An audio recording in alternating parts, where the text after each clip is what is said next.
We Greens oppose this sort of transatlantic free trade agreement that the Commission is negotiating currently with the US administration, because it is really a threat to our standards, especially in consumer protection and environmental protection. The US want to have access to our agricultural market, but since we have very different levels of standards, this would mean that GMOs, genetically modified organisms, have easier access to our market and will end up on our plates. Also, issues like hormone beef will become an issue for European consumers who are largely opposed to that. On the other side, the Commission is pressing the US government to lower their standards when it comes to financial market regulation. But financial market regulation is actually what we need also in the European Union. So I don't want the Commission either to pressurize the US administration to lower their standards.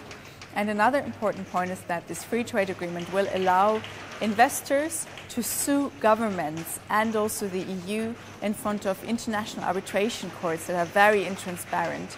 And those arbitration courts usually give rights to the investors who can complain and sue the governments when they think that an environmental law or health law is lowering their profits.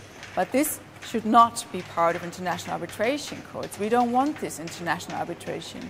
Investors should go to normal courts. They should not have more rights than citizens. And it shouldn't be taxpayers who are paying for the loss and profit of some investors who very well know that they're also taking risks with their investments. This is something very undemocratic and we should not let it happen. That's why we Greens oppose the transatlantic free trade agreement.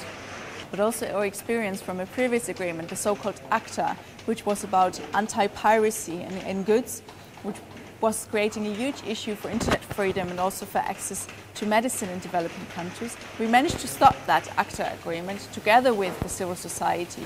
It was only possible for us to stop it because there was a huge movement in the streets and also online that pressurized MEPs to vote no, to vote against this ACTA agreement.